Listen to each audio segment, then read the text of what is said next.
अब उनके यहां तो सूर्य नहीं है, तो सूर्य नहीं है तो समस्याएं ही समस्याएं हैं। सबसे बड़ी समस्या क्या है? सूर्य ही एक ऐसी शक्ति है पूरे प्रकृति में, ब्रह्मांड में, जो मैंने आपसे कहा कि 350 से ज्यादा कीटाणु और जीवाणुओं को मारने की ताकत अकेले सूर्य में है। तो उन इलाकों में जहां सूर्य है नहीं, वहां सभी तरह के जीवाणु और सभी तरह के कीटाणु पनपते हैं। तो उन देशों में सबसे ज्यादा बीमारियां वायरल इन्फेक्शन और बैक्टीरियल इन्फेक्शन की ही होती है। अब उनके यहां जो बीमारियां हैं वो सूर्य के नहीं होने से हैं, तो उन बीमारियों का इलाज एक खास तरीके से किया जाता है। अब भारत में क्या है? भारत में तो सूर्य की इतनी प्रचुरता है, फिर यहां कोई बीमारी आएगी तो इसका इलाज किसी दूसरे तरीके से किया जाएगा। अगर हम उनकी नकल करके इलाज करने लगेंगे तो अपना ही नाश करेंगे, क्योंकि यहां जो डिसीज है, बीमारियां हैं, वो वायरल और बैक्टीरियल इतनी नहीं है, वो दूसरे किस्म की हैं। उनके यहां जो बीमारियां हैं वो वायरल और बैक्टीरियल किस्म की ज्यादा है। अब ये जो वायरल और बैक्टीरियल बीमारियां होती हैं, अगर इनको कंट्रोल ना करो तो ये बिल्कुल संक्रामक बीमारी की तरह से फैलती है। एक वायरस है, पैदा हो गया, अगर आपने उसको नियंत्रित नहीं किया तो वो पूरे इलाके में फैलेगा और सबको चपेट में लेगा। एक बैक्टीरिया है जो पैदा हुआ, अगर आपने उसको नियंत्रित नहीं किया तो पूरे इलाके को चपेट में लेगा। तो वहां की मजबूरी क्या है कि जैसे ही कोई बीमारी फैलती है तो सरकार सभी को मास वैक्सीनेशन शुरू करा देती है। मास वैक्सीनेशन माने सबको टीके लगाओ, किसी को मत छोड़ो। तो इसलिए यूरोप में क्या होता है, कोई भी छोटी सी बीमारी या महामारी आई तो सबको टीके लगाना अनिवार्य कर दिया जाता है। कारण क्या है कि वो एक वायरस और एक बैक्टीरिया जो मर सकता है सूर्य की तेज रोशनी में, है ही नहीं वहां पर, तो वो तो फैलने वाला है, बढ़ने वाला है, तो दवा देके ही उसको रोक पाएंगे। अब हम उनकी नकल करके भारत में भी यही शुरू कर देते हैं, मास वैक्सीनेशन। सबको हेपेटाइटिस बी के टीके लगाओ, हो या ना हो। सबको पोलियो का वैक्सीन देते जाओ, हो या ना हो। सबको ये वैक्सीन दे दो, सबको वो वैक्सीन दे दो। ये उनकी नकल करके हमने अपने देश में जो शुरू किया है, ये अपना ही सर्वनाश करने का काम हम कर रहे हैं। अब इसमें होता क्या है, एक तो फालतू खर्चा हम करते रहते हैं, दूसरा हमारी प्रकृति ने हमारे शरीर को क्षमता दे रखी है बीमारी से लड़ने की, और जो वैक्सीन या दवा हम लेते हैं वो हमारी उसी क्षमता को प्रभावित करती रहती है।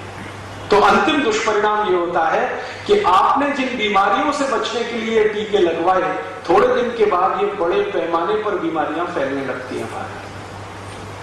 फिर हम इतने परेशान हो जाते हैं, डॉक्टरों के आगे पीछे भागते हैं, डॉक्टरों के पास भी उसका कोई इलाज नहीं होता है, तो अंत में हजारों लाखों करोड़ रुपए खर्च होते हैं और हमारी आंखों के सामने तिल तिल करके लोग मरते हैं। हम असहाय होकर देखते हैं।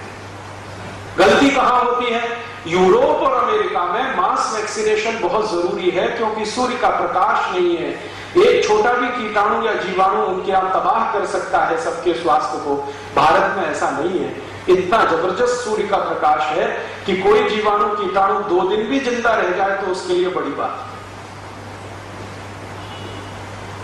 लेकिन हमने नकल करना शुरू किया है, और उसी का दुष्परिणाम आज हमारे जीवन में है कि जिन 108 करोड़ लोगों को स्वस्थ रहना चाहिए था, वो किसी न किसी बीमारी में फंसे हुए हैं।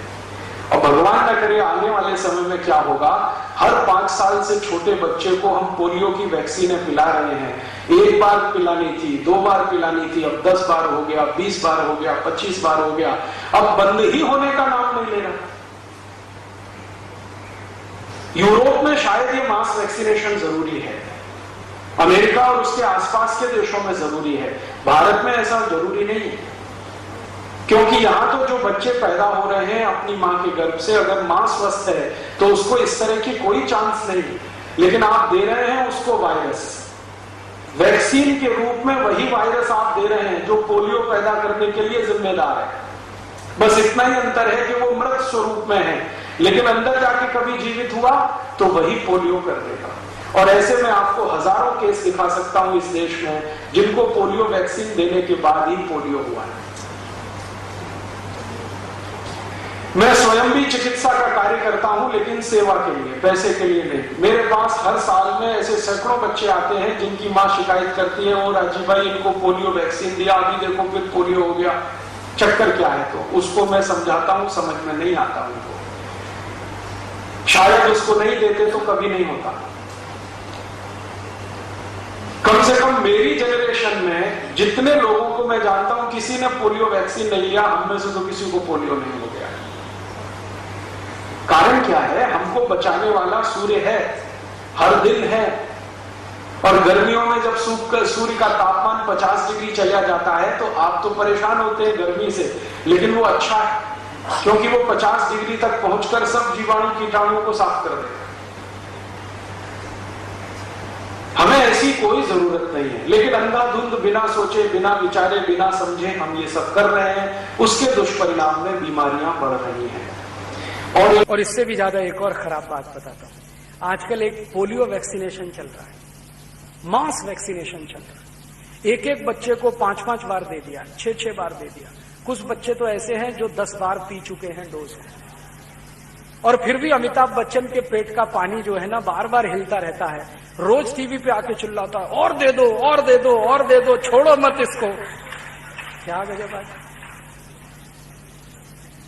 ये जो मास वैक्सीनेशन है ना, मैंने फिर आपसे कहा, ये उन देशों के लिए जरूरी है जहां सूर्य का प्रकाश नहीं है, तो वायरल ग्रोथ बहुत है, बैक्टीरियल ग्रोथ बहुत है। तो यूरोप में मास वैक्सीनेशन होता है पोलियो के लिए, लैटिन अमेरिका में भी कुछ देशों में होता है, भारत में जरूरत ही नहीं, क्योंकि यहां तो सूर्य का प्रकाश ही है जो सबसे बड़ी रक्षा करता है आपकी। अब पता है इसमें वैक्सीनेशन में करते क्या है? वो जिस वायरस से पोलियो होता है उसी को बच्चे के शरीर में डाल रहे हैं, सेम वायरस। भारत में होता नहीं तो यूरोप से मंगा रहे हैं, पोलियो के सभी डोजेस यूरोप से आ रहे हैं, भारत के बच्चों में वो वायरस इंट्रोड्यूस किया जा रहा है। तो उनका तर्क क्या है? वो लोहे को लोहा काटता है, वो पुराना जो तर्क है ना, केमिस्ट्री का है, पता नहीं फिजिक्स का कहां का है, लेकिन ये तर्क है कि जब हम वायरस इंट्रोड्यूस कर देंगे तो इसका एंटीवायरस डेवलप होगा शरीर में, और वो बाहर से आने वाले पोलियो के वायरस को मार डालेगा। और मैं कभी कभी पूछता हूं कि मान लो वो बाहर वाला नहीं आया तो? ये तो हम हाइपोथेसिस में बात कर रहे हैं ना कि बाहर से वायरस आएगा, बच्चे के शरीर में एंट्री करेगा तो एंटीवायरस जो उसकी कैपेसिटी है वो उसको मार डालेगी, लेकिन वो आया ही नहीं, एंट्री ही नहीं किया तो क्या करेगा? ये जो अंदर वायरस पैदा हो गए ये क्या करेंगे फिर? ये शांति से बैठेंगे?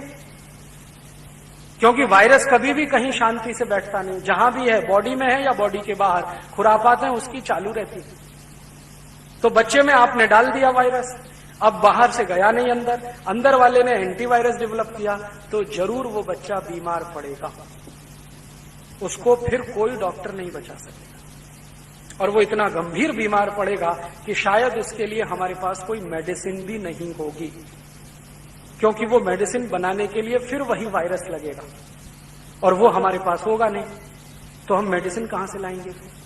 तो हो सकता है कि आज जिन बच्चों का हमने मास वैक्सीनेशन किया, कल उनकी मास डेथ भी हो सकती है। फिर हम अपना सिर पीटेंगे, हाय हाय ये क्या हो गया। बिना अकल के जो नकल करे ना, ऐसे ही होता है।